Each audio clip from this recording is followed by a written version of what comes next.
How's it, guys? Good morning. Hope you're all doing really well. Sorry for keeping you waiting. We've been having some network issues. I'm sure if some of you have noticed, but I think we sorted.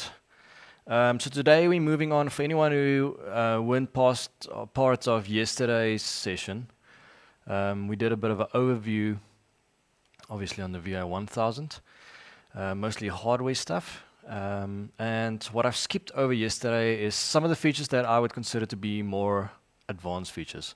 It's stuff you're going to need when you are kind of already familiar with the console and you want to do one or two a bit more fancy stuff, or for instance, edit a snapshot or transfer it to a stick, or recall a snapshot using a trigger. So we're going to look at some of those things today. Obviously, same as yesterday, if you guys have any questions, please feel free to ask them. And then we'll just take time out to look at those. So, overview for today is, yesterday we spoke about copy and paste, but today we just want to look into libraries. There's a few little tricks when it comes to libraries. You can obviously use your library to or your copy and paste features to transfer information immediately from one channel or one bus to another. But you can also save that information into a library and then save that data onto a flash drive if you want to use it later on. Obviously, one of the things for monitor engineers that are crucial is how do we copy and paste a mix. We're going to look at that. And then how to clear a bus and also a input channel. We spoke yesterday about isolations, that's ISOs, but there's also a feature that's partial isolation, and I said I'm going to just show you guys how to use partial isolations to build a show file really quickly. Then you can also use the ISO tool to merge two show files. We're going to have a look at that. We're just quickly going to recap on the function key. I know it's something we spoke about, just what it does and how it works. Then there's a feature called aux VCA mode. That is a tool that you will use when you're mixing front of house, but you want to use your VCAs when your auxes are in pre-fade mode to still manipulate your sends. Then we're going to do a quick vmix demo. I might actually jumble it around and start with that. GPIO edit. It's not something we often need to do, but we'll look at that. And then just quickly tie lines. We're going to recap on networking, snapshot section, how to utilize all the submenus there, and then also looking at the scope and how it works when it's on and off, and if we want to manipulate the scope over a whole bunch of snapshots, and then how to preview a snapshot and then create MIDI triggers. We can also look at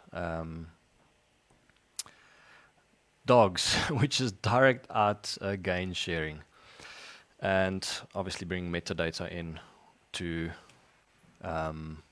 the console via receiver. We did, I skipped this over yesterday, but it's just a few photos of shows that I've done. And this is the slide that I was looking for that I couldn't find. This just shows a MADI design that I've done for Afrikaans is Groot in 2016. This is one of my ongoing passions, is how to integrate different systems together, which is always an interesting topic. I've drawn one of these for the setup we're running today, so I'll maybe talk through that a little bit. What's interesting about this specific setup that I thought I'll just show is using a MADI router in the middle here, but we're actually running two different sample rates, because the Avid console at the bottom here is running 96K, and then obviously the Soundcraft consoles at front of house. Actually, everything else is running 48K. So this is stuff you can do when you understand the fundamentals of MADI, and that's why I said yesterday it's good to go and read that article on the Soundcraft page, the fundamentals of MADI. If you understand how MADI and Dante works, you can build some really cool systems with not a lot of gear. Great. Something I want to show, and this is something I couldn't show yesterday because we already had the computer set up, and I tried to kind of demo it, but it didn't work because everything was already working. But on the offline editor, when you introduce it to the computer the first time, obviously on the computer side, it's exactly the same. On the console side, it's the same. We're going to switch on our network. But what's different on the computer is that when I switch it on, it actually asks me what network I want to grab. So in this case, it's going to be the Ethernet cable. And it already immediately conforms to this 10.0 range, which is great. It means it's happy with the little switch that I'm using. I find that unmanaged switches actually work a lot better with this console. So once this connection is made, and if you can't switch this on, obviously what I said yesterday is that means whether it's the computer or the console is not happy with the network, and then you're probably going to struggle introducing any metadata to this console, or any data that, for that matter, whether it's something coming from a receiver or connecting an iPad.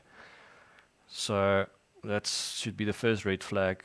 What I'm going to do, and this is obviously how we've been running the demos, is using this mirror mode. Click there. I want the computer to be the slave. And the reason why I'm showing this is just I'm not transferring any show files or anything. I'm just following what's happening on the main console. So the only little switch that's important in this case is the fact that we're going to move this mirror mode from master to slave.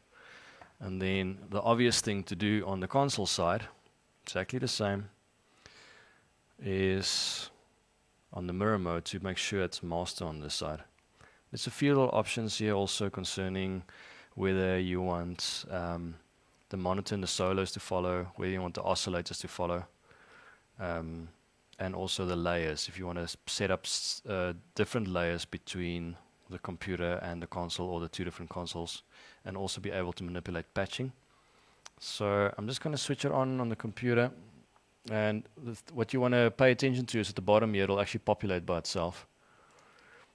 Once again, it's asking me what network I want to use, and obviously we are happy to see there's a connection, and it's just pulling that data over. So this should be quite straightforward. We want to do a test just to see if it's working. So I'm going to go to layer A on the console, and yes, fantastic. That is looking really good. And then obviously the other way around. Moving the fader here, and it's moving it on the console. So that's obviously the test we want to do. We can switch a channel on and off just to confirm that things are grafting. I just thought I'll recap on that because yesterday when I switched it on, already had the connection, so it didn't prompt me concerning what network I wanted to use. Alright, let's get started. So copy and paste. At this stage, if there's anyone who's watching this that didn't see yesterday's session, I would suggest if you're new to VI, maybe go and watch that at some stage. Then this video will also make a lot more sense. So just to recap, when we copy, it's like pushing, Control C on a laptop or a computer or a Windows machine. So you copy that and then you paste there. When you go into your copy and paste pages, it breaks open this little section at the bottom here. Maybe we should see if we can actually see this a little bit better.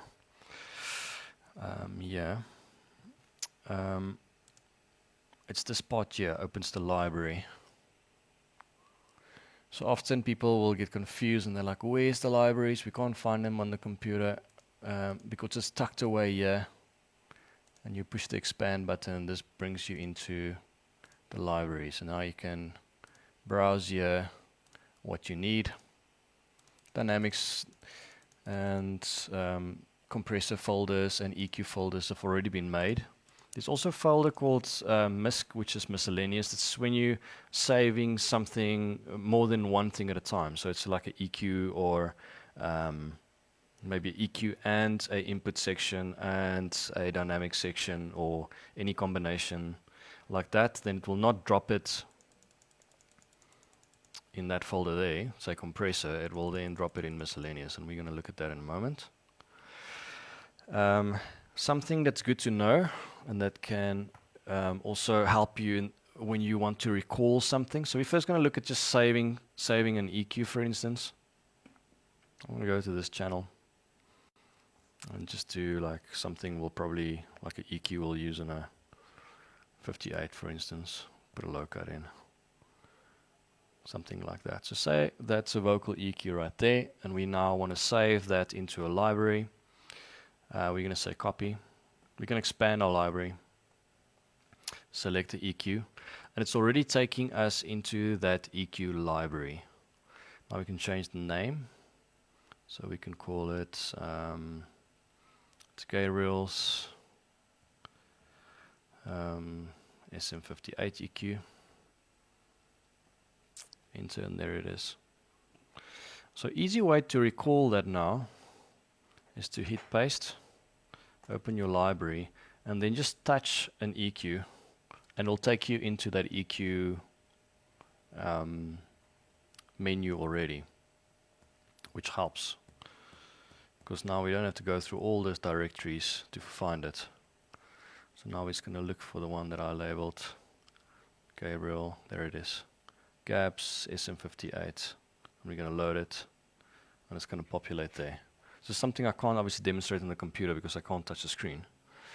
That's one quick way of sorting it, and this also works for when you are using a something you've saved under miscellaneous. So if you say copy and switch the compression on, say copy, and it's going to be an EQ. And oh, I forgot to open the library. Let's do that first. Copy, open the library so we can see where it goes. As soon as I touch those two, the EQ and the dynamics, it's already taking me in the folder called miscellaneous. So we can now label that as Gabs EQ and dynamics. Same thing when we want to recall it. We're going to hit paste, open the library. It's just nice to see where it's going to go. Choose a channel we want to paste it, so it's going to be channel 41. Touch those two, and it's taking us into that folder, and there it is. There's a little button there that says load. Let's just have a quick look. So when you go into a paste, expand the library, and say, now select the channel. Oh, this is so difficult to do it on on here. That's why I don't demonstrate it on here, because I struggle to do it.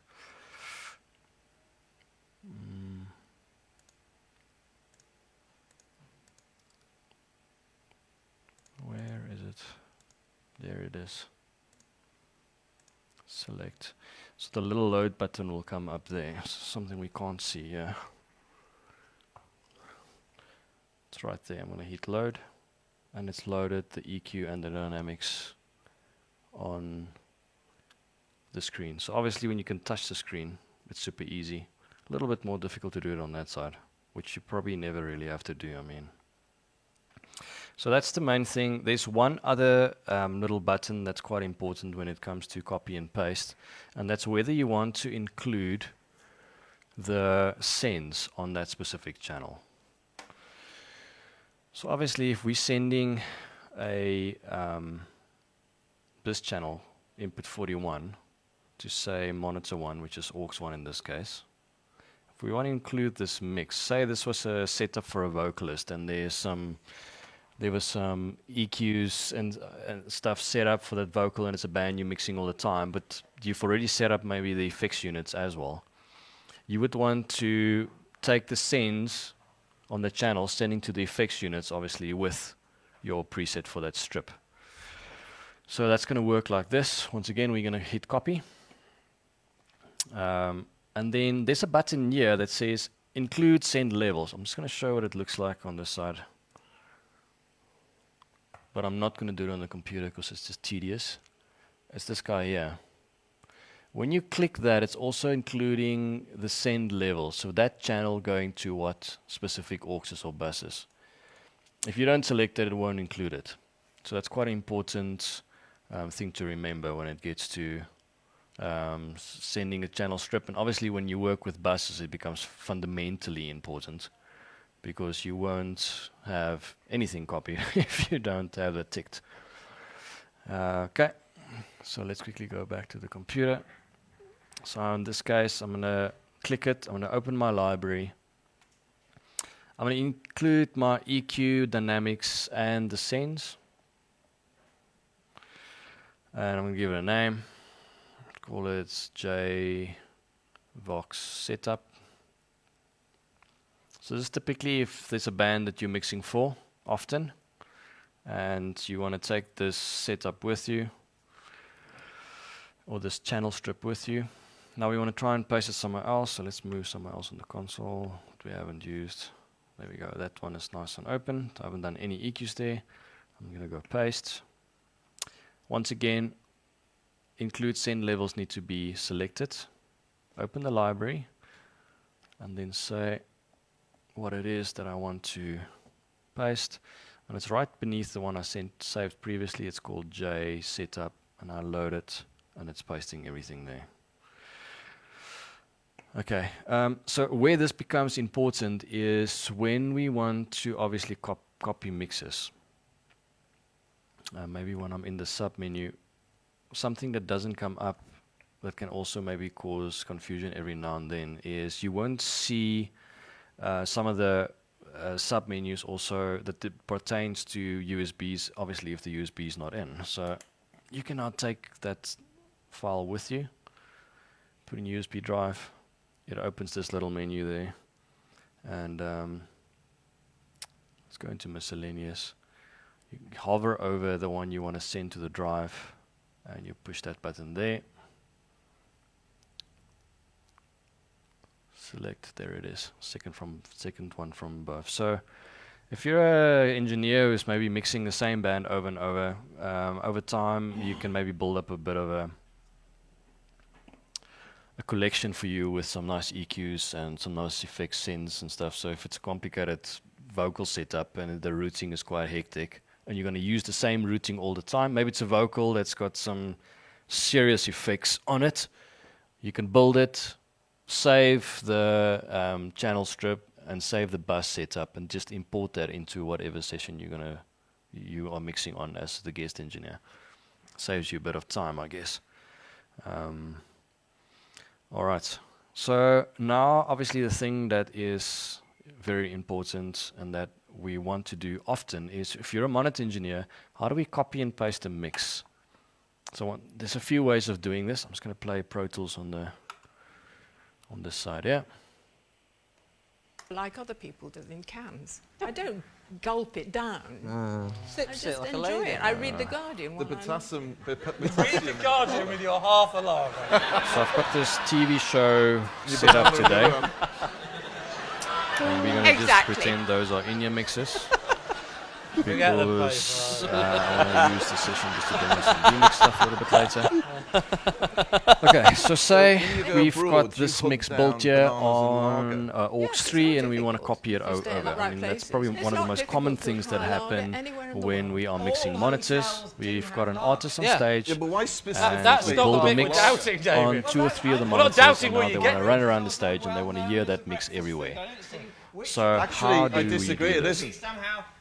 You can use do it in a few different ways, and I've also found the order in which you do it doesn't always play a massive role. I'm going to show you a quick way of how I found to do it without needing to save it into a library, because obviously when you go to an output bus,